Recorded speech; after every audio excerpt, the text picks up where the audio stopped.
ठरलं तर मग मालिकेच्या आजच्या भागामध्ये आपण पाहणार आहोत की आता अर्जुन हा सायलीला बघताच अर्जुनच्या डोळ्यातून अश्रू वाहत असतात आणि सायलीवरती कसा हल्ला झाला, आपण कसे सायलीला वाचवले, हे सर्व आता अर्जुनच्या डोळ्यासमोर येऊन रडतच अर्जुन हा सायलीकडे बघत चालत येऊ लागतो.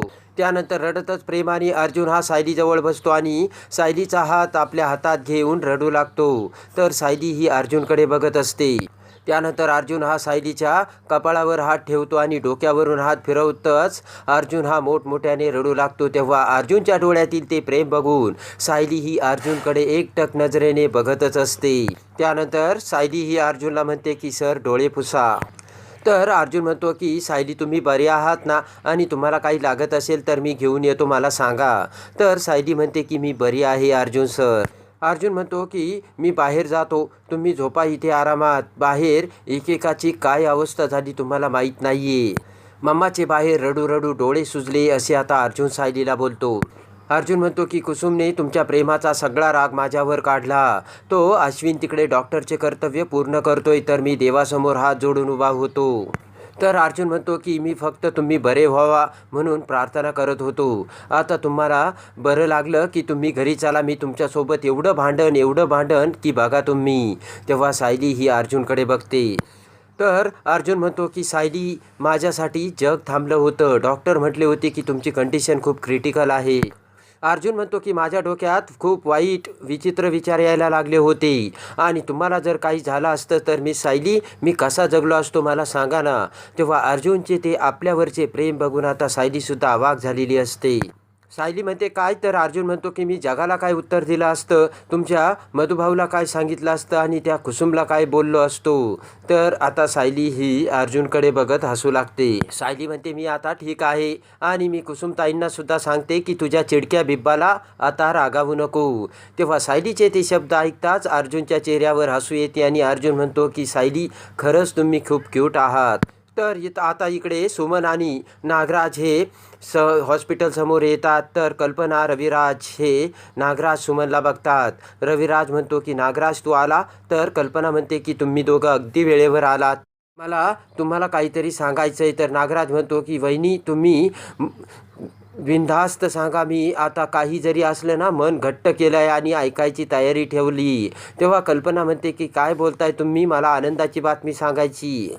तर रविराज म्हणतो की अरे सायली शुद्धीवर आली. तर कल्पना म्हणते हो हो. तेव्हा नागराजला मोठा धक्का बसतो. तर सुमन हात जोडतच म्हणते की मला माहीत होतं की आपल्या घरात कुणालाच काही होणार नाही आणि देवा अशीच कृपा आमच्या घरावर असू दे. त्यानंतर कल्पना, सुमन, कुसुम एका पाठोपाठ एक सायलीकडे येतात. तर आता कल्पना ही लगेचच सायलीचा हात आपल्या हातात घेते आणि प्रेमाने सायलीच्या डोक्यावरून हात कुरवाळते. तर सायली ही कल्पनाकडे बघू लागते. त्यानंतर कुसुम रडतच सायलीला म्हणते की सायली तुला बघितल्यानंतर माझ्या जीवात जीव आला. तर सुमन म्हणते की आम्हाला सुद्धा कळल्या आम्ही लगेच निघलो, आमचे हे सुद्धा घरी नव्हते. तर रविराज म्हणतो की सुमन तिला आराम करू दे. तर अश्विन सुद्धा म्हणतो की वहिनी आरामाची गरज आहे, तिला आराम करू द्या. कल्पना म्हणते की मला फक्त सायलीला एकदा बघायचं होतं आणि मला असं झालं होतं की डॉक्टर सायलीला बघण्यासाठी कधी परवानगी देतात ते. आणि कल्पना म्हणते की चला आता आपण थांबूया बाहेर. तर कल्पना ही बाहेर जाऊ लागते. तेवढ्यात सायली ही कल्पनाचा हात धरते. तेव्हा लगेच कल्पना ही सायलीकडे बघते आणि सायली कल्पनाला म्हणते की आई मगाशी मी डोळे उघडले तेव्हा तुम्ही इथेच होतात ना. कल्पना म्हणते की नाही ग, आम्ही तर तू शुद्धीवर कधी येते याची वाट बघत होतो. तर सायली म्हणते की मग मगाशी कोण होतं, मला वाटलं आई होत्या. तर अश्विन सायलीला समजावत म्हणतो की वहिनी रिलॅक्स. तर चैतन्य म्हणतो की सायली वहिनी तू लवकर बरी हो, कारण तुझ्यावर झालेल्या हल्ल्यामुळे आमची जीव अवस्था झाली ना ती कदाचित तुला माहीत नाही.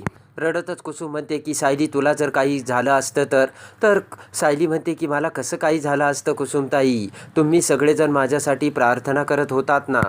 तर सायली रविराजकडे बघत म्हणते की आज माझी सगळी माणसं माझ्या समोर आहेत आणि रविराजला थँक्स करते. त्यानंतर रविराज हा सायलीसमोर येतो आणि सायलीच्या डोक्यावरून हात फिरवतो. तर रविराजाच्या डोळ्यात सुद्धा पाणी आलेले असते आणि रविराजाच्या डोळ्यातील अश्रूचा थेंब सायलीच्या तोंडावर पडतो. इकडे आता तन्वी बाहेर नागराजला म्हणते की सायली आता शुद्धीवर आली आणि सायलीने जर तोंड उघडलं तर आता आपलं काही खरं नाही. तेव्हा तुम्हाला जी काही ॲक्शन घ्यायची तर ती ताबडतोब घ्या. तन्वी म्हणते की हल्ला केला तर केला पण तो नीट करायचा होता ना, सायली मेलेली नाहीये. तन्वी म्हणते की अर्जुनला जर कळलं ना हा हल्ला कोणी केला तर आपल्याला पाणी मागायला सुद्धा तो अर्जुन जागा ठेवणार नाहीये आणि आता मग आपण मेलोच म्हणून समजा. तर नागराज म्हणतो की ही सर्व त्या महिपतच्या मूर्खपणाची चूक आहे. नागराज म्हणतो की त्याच्या पोरीला फोन लाव, त्याच्या पोरीसोबत बोलतो मी आणि त्याला जाब विचारतो. तर तन्वी म्हणते की अजून मूर्खपणाच्या गोष्टी करू नका. तन्वी म्हणते की मला आरडाओरड नको इथे आणि तन्वी लगेचच नागराजला साक्षीचा फोन देते. तर इकडे आता साक्षी महिपतसोबत बोलत असते. साक्षी म्हणते की आपल्याला हा हल्ला किती महागात पडणार आहे अण्णा, तुम्हाला याची काही कल्पना आहे की नाही. तर साक्षीला महिपत म्हणतो की शुभ बोलणाऱ्या आणि आत्तापर्यंत ती सायली खपलीसुद्धा असेल. तेवढ्यात प्रियाचा साक्षीला फोन येतो. तर घाबरतच साक्षी म्हणते की बोल प्रिया काय झालं. तर तन्वी म्हणते की आपल्याला जी शंका होती तेच झालं, ती सायली शुद्धीवर आली आणि आता ती ठणठणीत बरीसुद्धा होती. तर ते ऐकून साक्षी म्हणते काय बोलतेस प्रिया. तर महिपत हा साक्षीकडे बघत असतो. लगेच साक्षी ही स्पीकरवर फोन टाकत प्रियाला म्हणते की आता तुला जे काही सांगायचं ना ते लगेचच अण्णासमोर सांग, फोन स्पीकरवर आहे. तर प्रिया म्हणते की कोण ती बाई धडपडत इथे आली, तिने सायलीला रक्त दिले आणि आता सायली रिकवर होती. ती रिकवर होती म्हणजे आता तिचं आयुष्य वाढणार आहे आणि आपलं आयुष्य संपणार आहे. ते तन्वीचे बोलणे ऐकून आता अण्णाला सुद्धा मोठा शॉक बसलेला असतो. तर नागराज म्हणतो की महिपत मी तुला तिथे येऊन मारीन. तर बोट करत तन्वी म्हणते की मला इथे आरडाओरड नकोय. तिकडून साक्षी अण्णाला म्हणते की ऐकताय का अण्णा काय होतंय. साक्षी म्हणते की आता हे प्रकरण आपल्या किती अंगाशी येणार आहे हे मी तुम्हाला सांगायला नको. आता हे प्रकरण कसं निस्तारायचं अण्णा. तन्वी म्हणते की आता अर्जुनला वेळ लागणार नाही की खरी तन्वी मी नाही तर सायली आहे हे शोधून काढायला. कारण आता सायली आणि अर्जुन एकत्र आले तर मग आपलं काही खरं नाही. तर नागराज म्हणतो की महिपत दरवेळी तू माती खातोस, मागच्या वेळीसुद्धा तू हेच केलं होतं आणि आतासुद्धा तेच करतोय. तेव्हा महिपत तिकडून ओरडत म्हणतो की आता तुम्ही सगळेजण ओरडून माझ्या तोंडाला चिखल फासणार की काय. तर प्रिया म्हणते हळू बोला ना. तर नागराज म्हणतो की मग तुम्ही सुद्धा तिथे गप्प बसा ना. तर साक्षी म्हणते की आता आपल्याला गप्पच बसावं लागणार आहे. तर प्रिया म्हणते की आता काय करायचं त्याचा विचार करा ना. तर तेवढ्यात पाठीमागून सुमन त्यांच्याकडे येत म्हणते की तन्वी कोणाशी बोलते तू, आणि नागराजला म्हणते की चला ना तुम्हाला सायलीला भेटायचं नाही का. तर आता इकडे कल्पना पूर्णा आजीला सायली ही शुद्धीवर आल्याची बातमी सांगते. तेव्हा पूर्णा आजीला खूप आनंद होतो. त्यावेळेस अस्मिता म्हणते की ही सायली शुद्धीवर आली म्हणजे आता पूर्णा आजी या सायलीच्या खिशात गेली की काय. कल्पना म्हणते की हो आम्हाला सुद्धा पूर्ण ही सगळ्यांना खूप आनंद झाला, खूप हायसं वाटतंय आणि अर्जुनला तर काय करावं ना काय नाही हेच त्याला काही कळत नाहीये. तेव्हा पूर्ण आजीला सुद्धा खूप आनंद झालेला असतो. त्यानंतर पूर्णाई म्हणते की आता तुम्ही सगळ्यांनी घरी या, फक्त एकट्याने तिथे थांबा आणि मी विमलला आता देवापुढे साखर ठेवायला सांगते बरं का. तर कल्पना म्हणते ठीक आहे मी घरी येऊन मग डबा घेऊन येईल. तर आता सगळीकडे आनंदी आनंद झालेला असतो. पूर्ण आजीच्या सुद्धा आनंदाला पारावार उरलेला नसतो. फोन ठेवतच कल्पना ही सायलीला म्हणते की सायली तू शुद्धीवर आली ना याचा पूर्ण आजीला खरंच खूप आनंद झाला. तेव्हा सायलीला सुद्धा खूप हायसे वाटलेले असते. त्यानंतर सगळ्यांना सायली ही आपल्या एकेका नजरेत बघू लागते. तर सर्वजण सायलीकडे प्रेमाने बघत असतात. तेवढ्या डॉक्टर तिथे येतात आणि म्हणतात की तुमच्या सगळ्यांना सायलीशी जर भेटून झालं असेल तर तुम्ही गर्दी कमी करता का, मला सायलीला चेक करायचं आहे. तेव्हा सर्वजण डॉक्टरकडे बघतात.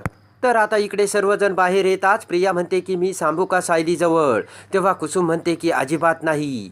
तर लगेचच रविराज म्हणतो की आता सुरक्षिततेच्या दृष्टीने अर्जुन हा सायलीजवळ थांबणं सर्वात जास्त गरजेचं आणि महत्त्वाचं आहे. ते ऐकून आता प्रियाला मोठा धक्का बसलेला असतो.